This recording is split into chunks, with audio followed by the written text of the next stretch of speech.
All right, we're sitting here with this young gentleman, and I would like to ask you who you are and what do you do for a living?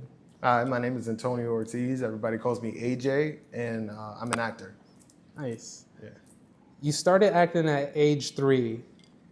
Can you share a memorable experience from your early year in the industry?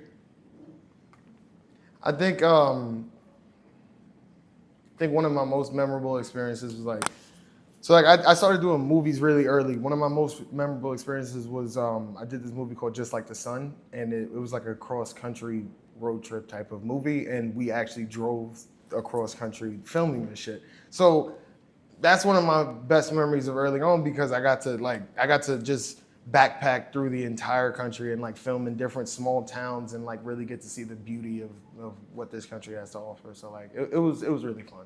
Hell yeah, hell yeah. In Raising Kanan, your character Famous is deeply connected to the 90s mix scene. How did you prepare authentically to prepare for this era? Well, I mean, first and foremost, I'm my mom and my dad both were like really, really big music heads, and they were very cemented in the '90s. They didn't really grow with music throughout my childhood, so like, I grew up off of older shit. So by the time I got this, I was very versed in music, but and I'm from New York first and foremost, so like, I know how this shit used to look more or less, and I basically did a deep dive of authenticity by speaking to people that I know were of a certain age, so that way they could give me an unbiased viewpoint of what it looked like back then. Hell yeah, hell yeah. The next question I have for you is your role in Raising Kanan has been described as cathartic. Could you elaborate on how the character allowed you to channel personal experiences? They say art imitates life, but I feel like sometimes when you're doing something really powerful and when you're doing something really good, life starts to imitate art, right? So my character, while we are similar, he's like a watered down version of how I used to be, and it was basically like a vehicle that I could channel past experiences through by having to recreate emotionality. So basically, like if I have certain scenes that I have to, be sad or be depressed or deal with some heavy shit, I was able to like recall shit that I've gone through and situations that were harder to deal with and basically emulate that emotion and put it on camera, and it comes across as the same thing. For someone who's just starting off in your career, do you have any tips for them to channel that energy that you found? Emulate, don't imitate. That is my biggest advice to anybody trying to act. Emulate, don't imitate. Try to actually, even if you've never been in said situation that you're trying to film, at least try to relate to it so the emotion comes off more authentic as opposed to just imitating what you think this would look like, because that 9 times out of 10 doesn't work. Oh yeah, that was great advice to give to the audience. The next question I have for you is, having appeared in shows like Leftover and Blue Bloods, how do you approach preparing for a role such as Diverse and John? You gotta try this one out. Edit it out. Try this one again. Having appeared in shows like Blue Blood and Leftover, how do you approach preparing for a role? It's a wide spectrum. It's a wide spectrum, and there's a lot of stuff that I have played that I've never actually done. Like, not necessarily Blue Bloods. Blue Bloods was a little easier, but like I did The Sinner. I had to play a pedophile in The Sinner. That was difficult as hell. So like, these are things that I obviously cannot relate to in any way. But the way I prepare for these diverse roles is like, I do the homework on what I'm supposed to be, on the mindset I'm supposed to be in. So I might either watch something that dives deep into the mindset of that type of person, whether it be a documentary or a TV show or whatever, or I might just read a lot about the situation that I'm in to try to develop the mindset of the person going through whatever I'm supposed to be going through, so that way I can emulate that emotion better. Heck yeah. Thanks for that response. I appreciate it. The next question I have for you is, growing up in Spanish Harlem, how has that upbringing influenced your approach to acting and characters you have chosen?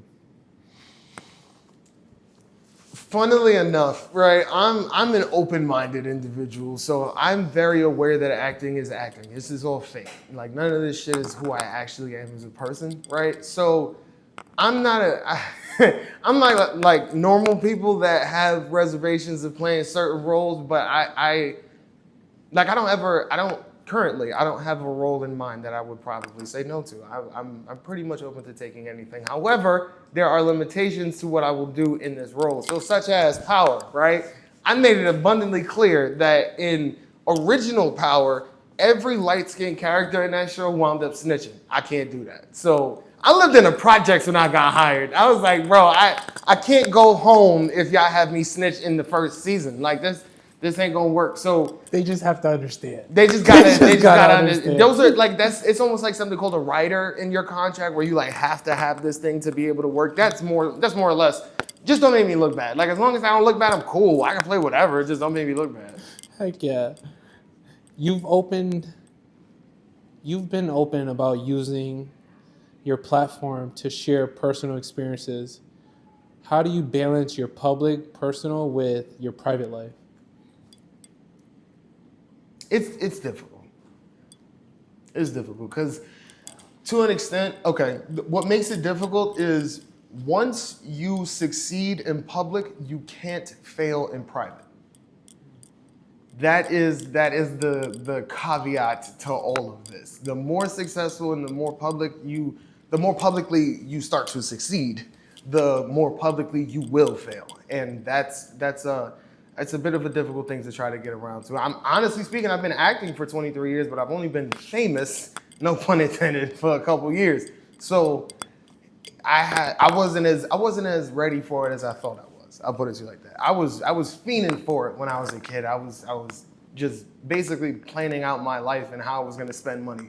And when I got somewhat close to that, it was a shell shock. It was like, this is how shit really is. Okay, like it was different. It was very different. It takes a minute to get used to.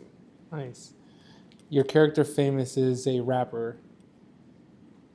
Do you have a personal connection to music, and has it influenced your acting?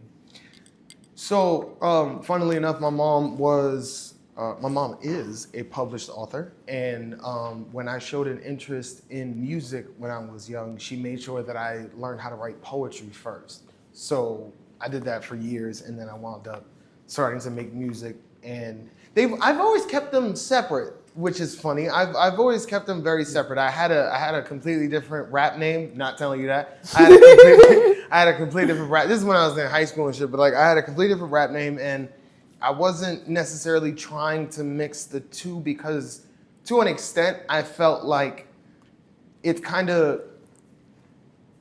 And this is no disrespect to anybody that does it, but I'm just saying for me personally, it felt kind of cheesy if I were to try at the time that my music was starting to do a little numbers and shit. I felt like it'd be cheesy for me to try to mix the two because I'd never be able to separate them after that. Mm-hmm. Once I mix the two and I become a rapping actor or a acting rapper, I'm never gonna be able to drop that title. And to be very fair, neither did Drake. So like I wasn't dealing with that. I wasn't dealing with that at all. But now that I've done a show that I was a musician in it, I was able to tell people that I do music, and I was able to actually show my creative range and write music for the show. So that opened up a lot of doors for me I did not realize wouldn't even happen. Nice. Do you have any projects with the industry? As far as like, is your music on any shows, or do you have any? So I didn't write Streets Need a Body itself. I will not claim that one. That was a producer from Power. But I wrote the other songs that I did for Power and co-wrote them with the main music producer, and his name is Tank. Love that dude. Shout out to Tank.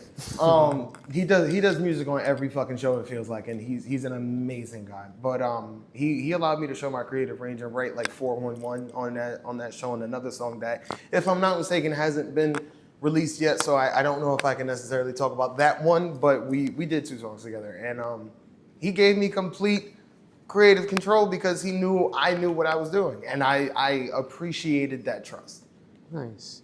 To end it off, which these questions are more so personal from me to you because I appreciate your time. Mm. I got 5 bonus questions if you're cool with that. Go ahead. Heck yeah. Talk to me. Where do you see yourself in the next 5 years? Uh, Any Okay. projects, any upcoming work that you got coming up? realistically, within the next 5 years, I think I will already have my. I'm trying to make sure I can talk about this. I'm starting a show in the next couple weeks. I am actually writing and producing for the first time, which is amazing. It's not right. It's writing for the first time and putting it out. Like I've written a bunch of shit, but I've never actually put something on air before, and this is gonna be scary as hell, but it's exciting. So in the next 5 years, I think I'll be doing that show. I think I'll be like probably season 2 or season 3 of that show. Who is your biggest influence or mentor in this industry?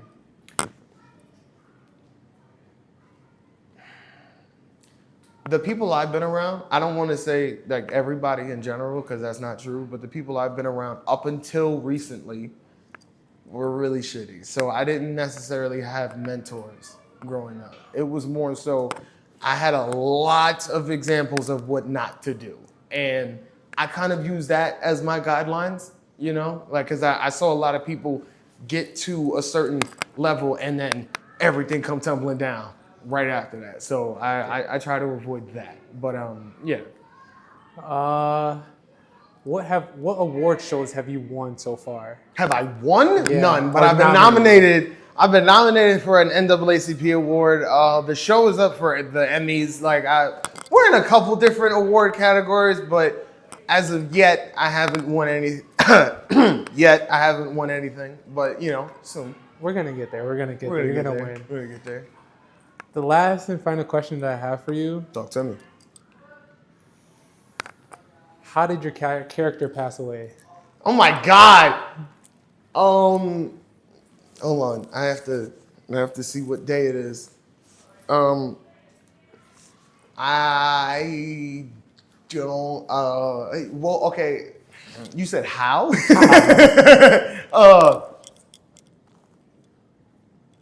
I don't think that's been released yet. I know. Okay.